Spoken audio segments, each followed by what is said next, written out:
Today, we're talking about something no one warns you about. It's the downside of being humble. It's not because humility is a problem, but it's because shrinking yourself in moments where it matters to talk about yourself accurately and represent yourself well can cost you major opportunities. You can be excellent, qualified, and ready, and yet still miss out on major opportunities because you soften the truth about things you have actually done and or accomplished and experienced. This episode is not about bragging. It's about honesty. And if you've been playing it small because you're worried about sounding full of yourself, this episode is going to change that conversation for you. It will change the way you show up in any application, interview, or competitive space. And moving forward, you are going to know how to talk about yourself in a manner that accurately represents your experiences, accomplishments, and everything you are ready to bring to any space you enter. And this is Success in Doses.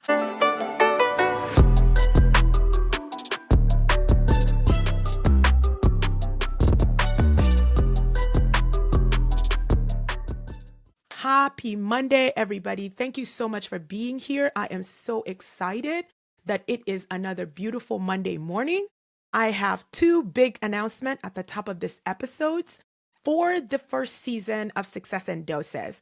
I have decided to cap it at episode 30 for season 1. And the reason for this is because all of you know my content online is definitely going to shift starting December and January because I'm going to be heavily focused on the residency prep component of all of what I do. And I want you all to join me on my YouTube channel as that journey unfolds. I will be back with season 2 at the top of the new year, so stay tuned for that announcement. The second announcement I have for you this morning is that I am absolutely going to be coming to midyear. I hadn't announced this yet, but I will be at ASHP midyear clinical meeting this year. And as always, looking forward to the opportunity to meet and connect with so many of you that I've been engaging with online. So if you are going to midyear, send me a DM. I'd be more than happy to set up coffee time with you. As usual, before we jump into today's episode, I am going to ask what I always ask of you, and that is for you to please go like, share, and subscribe to the YouTube channel, as well as following and subscribing and leaving a review for the podcast. As the podcast continues to grow, I'm very proud of all of what I've been able to accomplish in 27 short episodes of launching this podcast this year. But moving that forward definitely requires your support. The topic we are talking about today is something that is extremely important to me because I think that I was victim of humility for a very, very long time. Hi, everybody. Good morning. It is another wonderful Monday morning. I cannot believe it is already mid-November, which means that if you are working on a residency application, you are in it and you are in the thick of it. And so if you've been following me online, you know that I've been doing a weekly and daily challenge where I am sharing a practical tool with you every single day that you, if you are following, have an opportunity to win a free CV, LOI review, mock interview, or practice case presentation with me and receive feedback. The challenge is really designed to help you work through your residency application process in a strategic and stepwise manner all the way till mid-year where we are ready to go for real. I hope you've been following the challenge along. I know many of you are because you're sending me DMs. Keep the questions coming and continue to participate in a challenge. And now, let's get into today's episode. When we think about humility and the role that it serves in society, if you are beautiful, you're supposed to be beautiful, poised, and humble in that stature in life. If you are accomplishing a lot of really great things, people expect a certain level of grace and humility that you possess. I don't think any of these are wrong by societal standards, but when you are in a competitive space like applying for a residency, applying for a fellowship, applying for a job, humility can hurt you in this process. And so today's episode isn't meant to be a psychological deconstruction of why humility tends to negatively affect us in the competitive space when we're competing for things in higher education, so on and so forth.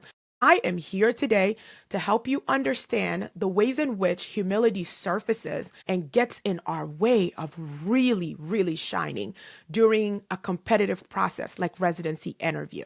And to do that, I really wanted to kind of really explain how I've seen this show up. I see students that I work with or I read their CV, and there's a lot of passive language being used, like participated in MTM. Then when I talk to them about that MTM workflow or what they did as part of that team, I find out that they were able to come in and literally build an entire workflow around MTM or missing med process or outpatient workflow, an entire pharmacy's workflow of how they do immunizations or take refills.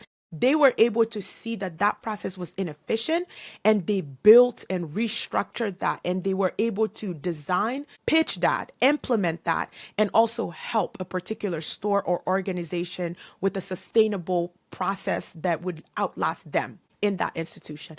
But they're not talking about that. All they want to tell you is that they have MTM experience or they've been a part of an EPHR conversion, when in actuality, their role in that conversion was actually building the order set, working with the informatics team to develop the order sets that would be used in this new IT system. And so it shows up in a lot of different ways. If you are a student pharmacist, some of the things many students will do is they'll make sure that their application represents the role they held, but don't really talk about the impact that they had in holding those positions, right?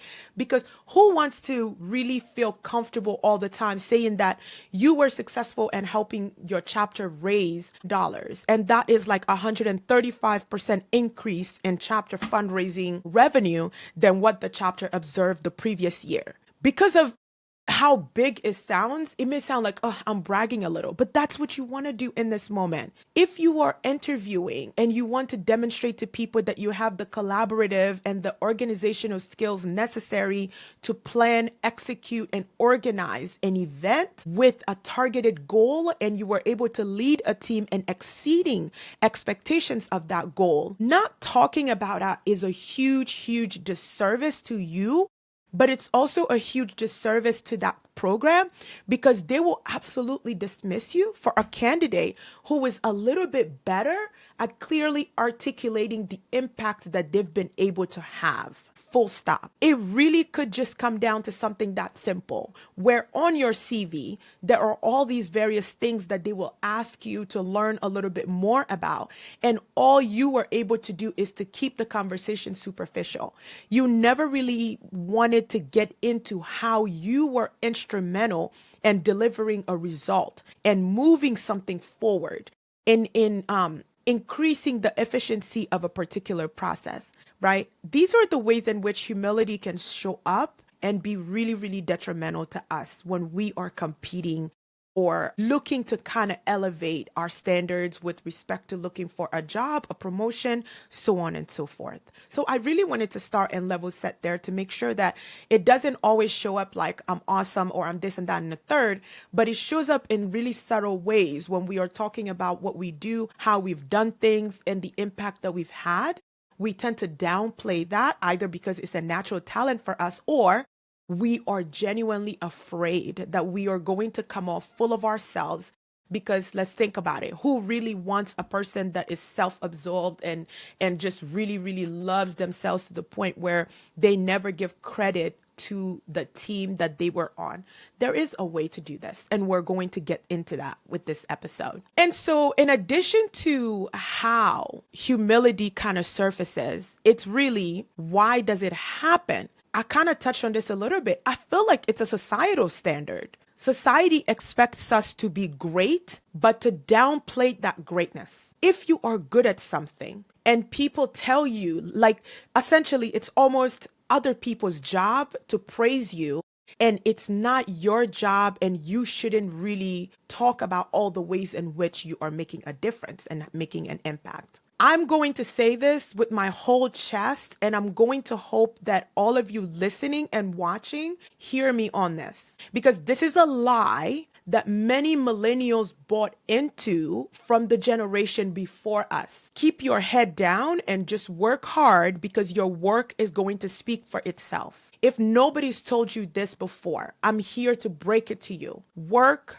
does not speak. Work and the work you do, the effort you put in, the sacrifices you make to show up the way you do and deliver the results that you must will never stand up in a room to tell people how it came to be. And so the art of learning how to talk about what you do, the impact that that work has, the way in which you do it, it's something that pharmacists are absolutely terrible at. I had a preceptor tell me once, pharmacists are really, really good at being very quiet about how good they are. And it's a really profound statement because I think it's true. And it starts at this level when you are applying for a residency and you are applying for a fellowship and you cannot figure out a way to be in front of people or meet somebody and clearly engage in an intellectual exchange with that person about what you do, how you do it, and the impact that that has had, right? And I think it's very, very important that we get clear on the fact that it's a societal standard and it all stems from a lie that we really bought into and believed, especially I feel like millennials. I feel like Gen Zs may be a little bit better at this than we are, right? Because even when you look at the way Gen Zs surface online and what they talk about and how they practice and all the ways in which pharmacists make a difference, right? This is all part of being able to represent yourself and demonstrate what you can do and what your level of training and experience really affords you to be able to contribute in helping other people meet their healthcare goals, right? And so this is really how this emphasis on humility tends to surface for us and impact the way we show up in competitive spaces like residency or fellowship or job applications. Reality is, with everything that I've understood as a person who's had to fight through their own issues with being humble through everything, is that humility really is just masking a fear, right? It's easier for me to believe that I'm not good enough for something than to think that I'm really that girl. And then having to deal with of delivering consistently and backing that up, right? But if I play it really low key and I'm really humble about being that girl and I fail at it or I'm not able to back it up, in my mind, I convinced myself, well, at least I wasn't out there boasting about the fact that I am the queen of match and the way I help people figure out residency. No one else can do it at my level. So it's a fear thing, right? And it's taken me years to be able to talk about myself that way and engage with people in that manner because, I want to be modest. Society expects me to just let them give me my flowers, but I should never, heaven forbid, should I go into the garden myself and pick the flowers I want and come into my house and put them in the vase of my choosing myself, right? And so it really is just a thing that helps us mask a fear that we have about taking ownership of our own greatness and taking ownership of the fact that, yes, I've invested a lot of time and energy to get to this level. I should be very comfortable with sitting in that power. But more importantly, I shouldn't feel anything about talking to people about factual things that I'm not talking about delusions and delusions of grandeur and people just thinking that there's nothing under the sun they cannot do. That's not what this conversation is about. This conversation is about the things that you have in fact accomplished and done, and your comfort, okay? And taking your power back and talking about those things in an objective manner. That's what this combo is about. And so I want to challenge you to reframe your understanding of humility a little bit. Let's step away from the societal pressure where we convince ourselves that other people need to give us our praises because other people see how impactful we are and how helpful we are, how successful we are, how amazing we are, and that they will give us that reassurance and that visibility that we want, right? Let's step away from that a little bit, but really let's reframe it so that you can figure out how to be humble without disappearing. It can be done, right? You can figure out a way to talk about yourself and sit in all of your power and all of your greatness without feeling like if you don't do that, you're going to disappear. Okay. And the way we do that, it's just by being honest about what we've done and not apologizing for that. And here's what I mean by that. If you were able to help your chapter raise $5,000, speaking truthfully and honestly to your role and securing that outcome, there should be nothing uncomfortable about that. And we really need to normalize that for everyone. Speaking truthfully about being able to restructure an entire workflow so that it works more effectively, efficiently for an entire department, and that was a result of your hard work. That is honesty. That is clear communication. We should learn to do that and not feel like we are casting a shadow on everyone else when we do that. Because if you are being factual in how things transpired and the role you played, right? Focusing on the role that you played in delivering a particular outcome. This is how you become comfortable talking about those things and yourself without feeling like you're crossing it over into just boasting about yourself, right? And for me, this really came out of the years I spent afraid to talk about the work I was doing behind the scenes and preparing candidates, because it's pharmacy. You have people that have been pharmacists for 40 years, and that those 40 years were all spent in one functional area. And that functional area may have been academia, where of those 40 years, they've been residency program directors for like 20 something years. How come those people are not doing this work? Or even worse, this is what used to go through my mind. As I begin to talk about the ways in which people can surface in the match more confidently and better prepared for success, those people that have been in this space for 20, 30, and 40 years are going to see and hear it,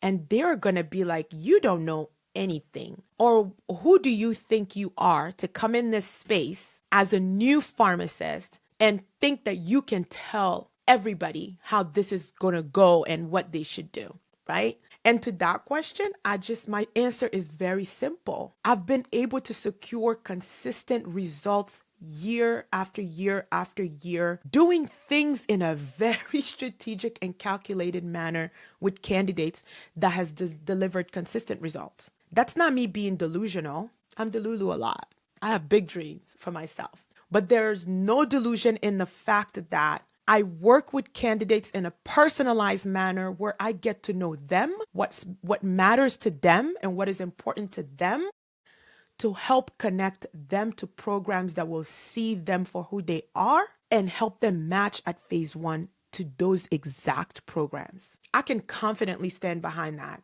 in front of somebody who's been a pharmacist for 1 year, in front of somebody who's been a pharmacist since 1776. Period. Because at the end of the day, confidence is nothing else but honesty without an apology. And at this point and where I am now, humility is important to me, sure. But my confidence, because of how much work has gone into getting here, yeah, it's not something that I'm willing to compromise on or even dress up to look like anything other than what it is, right? My confidence is my truth without any apology. And I want nothing more for a residency candidate except to surface in this process authentic, honest, and understanding that they still have power in this process and using that in a manner that will always make them a standout candidate. And so now to the practical tools that I want to leave you with from this episode on how to advocate for yourself without feeling like you're bragging. Because this is the challenge. This is what many of you struggle with. How do I do this without feeling like I am bragging? The first thing that you have to do, and this is by far one of the most important steps in representing yourself confidently and honestly, is to use facts instead of adjectives. What I mean by use facts instead of adjectives is You need to stay away from describing yourself as I'm a strong leader or I'm hardworking, but focus on anchoring your descriptions in concrete actions and the values in those concrete actions, right? And so replacing adjectives with numbers, tasks, or actual outcomes, that's going to be one of your most effective strategies with this first part, right? And so instead of I'm a hard worker or I'm a strong leader, you can use things like I coordinated a multidisciplinary pain panel review for 80 patients and helped implement a safer prescribing protocol, right? So no matter where you are in your career, it's about using data because you know what this does. Facts build credibility that bragging never could. This is very, very important. Understanding that using numbers to substantiate the value, impact, or outcome that you were able to secure, how that's going to build credibility. It does it in a way that bragging just doesn't, because bragging is just you rattling off a bunch of adjectives without any objective data to support any of that claim. So be objective instead of just using adjectives to describe yourself. The second tool that you can use and that you have at your disposal that you can use in this endeavor is called the problem action impact format of storytelling when you're speaking to people. And it's really just when you are telling people a story about something that you are involved in, it's about breaking that story into three clear and distinct components so the person listening to you is not lost in the story that you are trying to tell. And the components are the problem, what was actually happening, like what was the issue, your action, what did you do? This is an important part of the story because you need to keep the person listening to you. They need to be able to clearly see and follow along the actions that you took and what you did in response to the issue or the problem that you described in part one. And the last part was, what was the impact? So you got to a solution or the end of whatever challenge was. What was the impact? Did something change? Did you secure a particular outcome? Like what was actually changed as a result of what you did in response to the problem? And the reason why this works, it's because ironically, it is a very humble way of telling a story. It's factual. Most importantly, it is going to focus your story on impact and outcome that you were able to secure. That's what makes this approach very, very common, popular, and very effective because it focuses the conversation on the problem, what you did, and the outcome or change you were directly responsible for securing. The third tool is you have got to learn how to clarify your role in team wins. A lot of people don't realize that when they are asked a situational based question or they are in a conversation, that they use the word we and my team and we during a competitive conversation, an interview or application process. The person you're engaging with is keenly interested in your contribution and what you did. And so for that, it's very important that you look at a problem you faced as a group, what you contributed to that solution, and the impact that that was able to secure. The person you are speaking to cannot be trying to decipher what your role was in the group's win. What your role was has always got to be your priority. And you can't let that be lost in the we language because humility in these situations makes the person reviewing you just lost in trying to figure out, okay, well, if we did everything, what was your role and what did you do? And I think it's a really horrible sign in an interview when a question has to be restated for you and tailored to you in a manner so that you understand that they are interested in what you have done and what was your role in that team. The reason why this is such a great tool, it's because you are honoring your team without placing yourself in the shadow of the we. Right? You are still talking about the team and the fact that it was a collective effort. But in that collective effort, here's how I came in and leveraged my natural talents or pre-existing skills that I already possessed to ensure that the project really was delivered on time. We were able to secure the outcome that we were looking for. Get good at this because it's going to keep coming up again and again and again when you are interviewing. And that really is all I have for you on this Monday morning about humility and the dangerous thing that it can be in a competitive season like this. Humility for all intents and purposes is not meant to help you disappear. It's not meant for you to hide in the shadow of, I'm going to seem too full of myself. No, it's not. When done right, you learn how to advocate for yourself in an effective manner without feeling like you're bragging. And the 3 tools I gave you today, using facts, effective storytelling with keeping things focused on the problem and how you were effective in solving it, and making sure that when it comes time to honor teamwork and collaboration, you know how to do that while still accentuating the critical role and contribution that you made in that team, that is still something that you can do well and confidently to make sure that you are always representing yourself well, that you are sitting in your greatness, and you are not ever trying to downplay your contribution and your success because you are worried of how it's going to come. Keep the conversation objective, and I promise you that you will not be uncomfortable about the things that you are talking about and sharing. I appreciate you all always for tuning in and listening in.